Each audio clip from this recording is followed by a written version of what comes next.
Hello everyone, आज हम करेंगे क्लास 11th का chapter number 4 motion in a plane. देखो, इस चैप्टर में हम पढ़ेंगे वेक्टर्स के बारे में। कौन सी क्वांटिटीज जो है वो वेक्टर क्वांटिटीज होती हैं और वेक्टर को कैसे आप रिप्रेजेंट करते हो, कैसे आप किसी वेक्टर को ऐड कर सकते हो या फिर सब्ट्रैक्ट कर सकते हो या फिर मल्टीप्लाई कर सकते हो किसी नंबर को किसी वेक्टर के साथ। ठीक है, तो ये सभी चीजें हम पढ़ेंगे वेक्टर में। और इसके बाद फिर हम पढ़ेंगे मोशन ऑफ ए ऑब्जेक्ट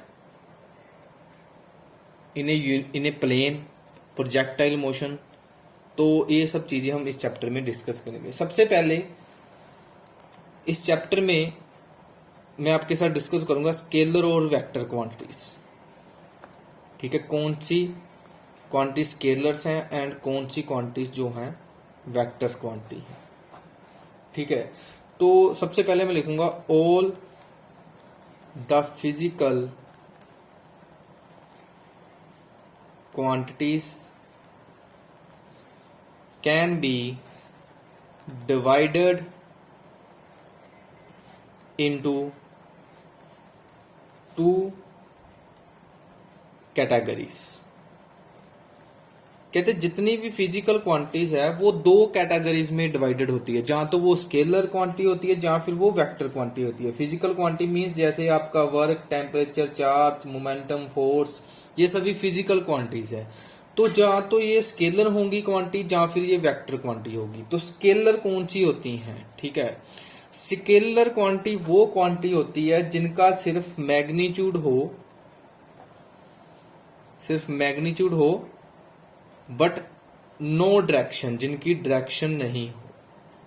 ठीक है, जिन क्वांटिटीज का मैग्नीट्यूड हो, डायरेक्शन नहीं हो, वो क्वांटिटी स्केलर होती है। जैसे फॉर एग्जांपल टाइम, डेंसिटी,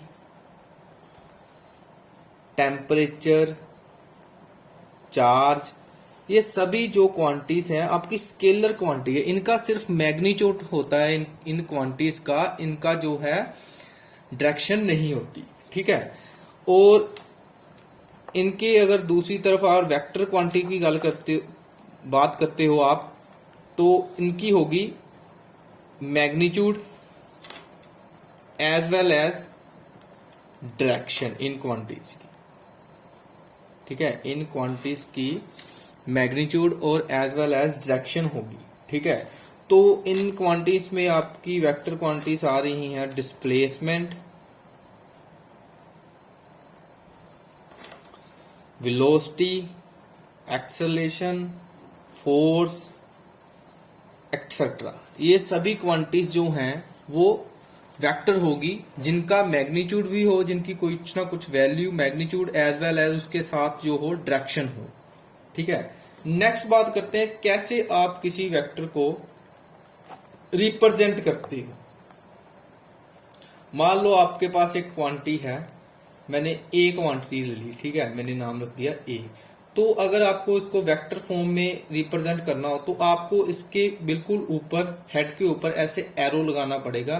फिर आपको पता चलेगा ये क्वांटिटी जो है वेक्टर क्वांटिटी है, इसको हम बोलेंगे ए वेक्टर। ऐसे जैसे मान लो वेलोसिटी हम रिप्रेजेंट करते हैं स्मॉल वी के साथ, अगर इसको वेक्टर फॉर्म में रिप्रेजेंट करना है तो ऐसे हेड के एरो के साथ इसको रिप्रेजेंट करना पड़ेगा। ठीक है, तो ऐसे हम किसी वेक्टर को रिप्रेजेंट करते हैं। ठीक है, कि वेक्टर क्वांटिटी को कैसे हम रिप्रेजेंट करेंगे, तो ऐसे हम रिप्रेजेंट करेंगे, ऐसे ऊपर एरो लगाकर।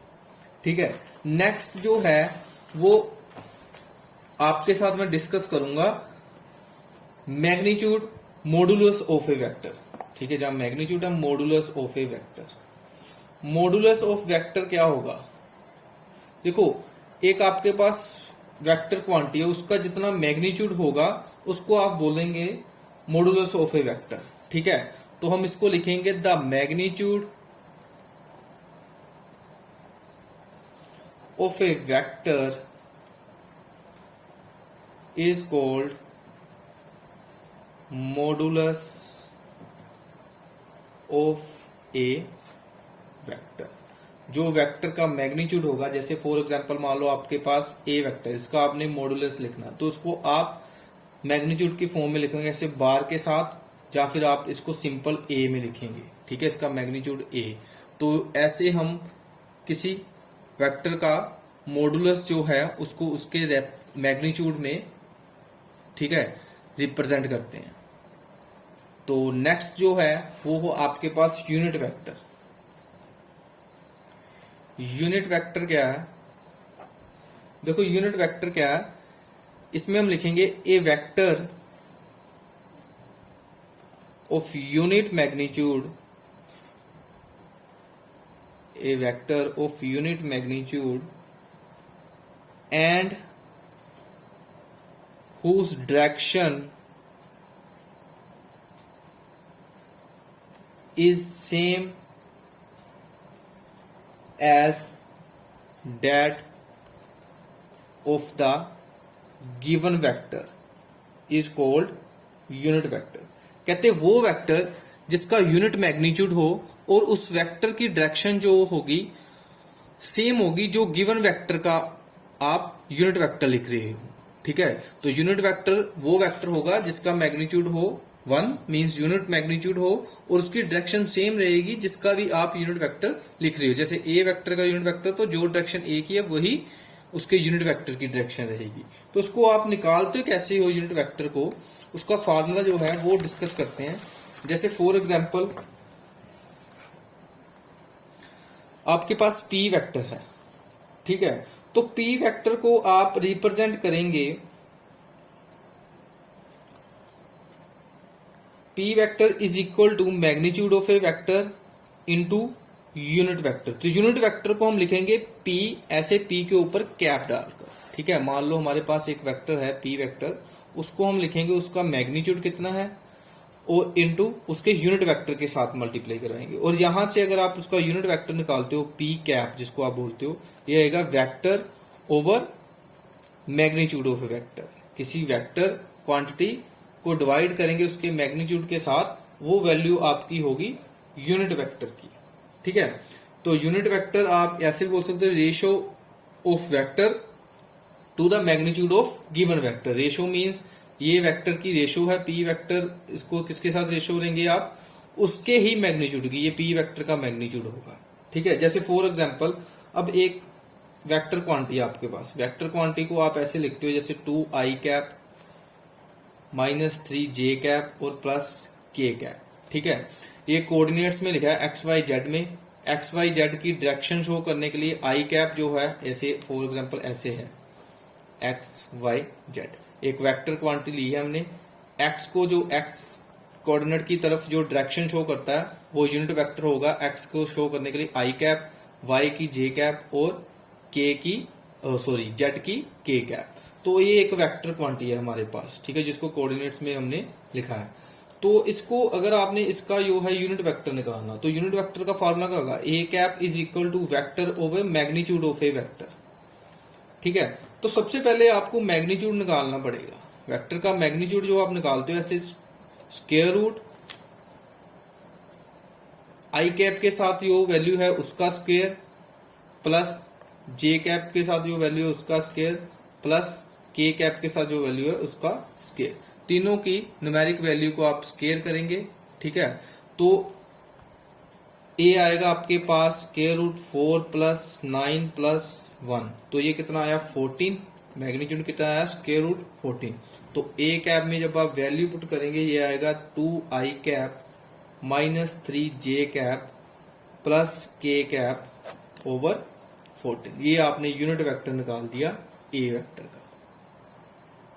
नेक्स्ट जो है, मान लीजिए एक वेक्टर क्वांटिटी को आप रियल नंबर से मल्टीप्लाई करेंगे, ठीक है।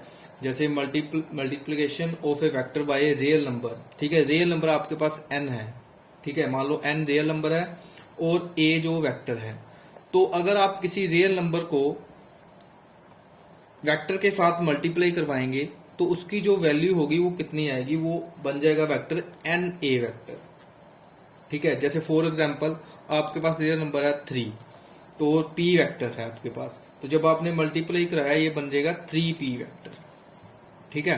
तो अगर इन टर्म्स इनको आप एरो में पढ़ेंगे तो p वेक्टर जो है उसकी लेंथ इतनी है और 3 टाइम्स आप p कर दोगे तो 3 टाइम्स लेंथ हो जाएगी, ठीक है, मीन्स कि इसको आप 3 टाइम लिखेंगे, जैसे 1 2 3, तो इतना उसका जो है मैग्नीट्यूड हो जाएगा वेक्टर का। ऐसे ही अगर फॉर एग्जांपल अगर मान लो आप किसी स्केलर क्वांटिटी को मल्टीप्लाई करते हो वेक्टर के साथ, तो जो क्वांटिटी बनेगी वो एक वेक्टर क्वांटिटी ही बनेगी।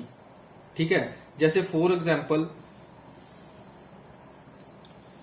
आपके पास है इम्पल्स का फार्मूला। इम्पल्स जो है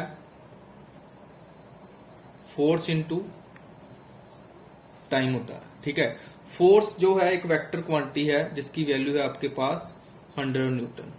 ठीक है, और टाइम जो मान लो आपने 3 सेकंड है जो एक स्केलर क्वांटिटी है, तो आपने वेक्टर और स्केलर क्वांटिटी को मल्टीप्लाई करवाया तो आपके पास आया 300 न्यूटन सेकंड। फोर्स को आप मेजर करते हो न्यूटन में और टाइम को सेकंड्स में।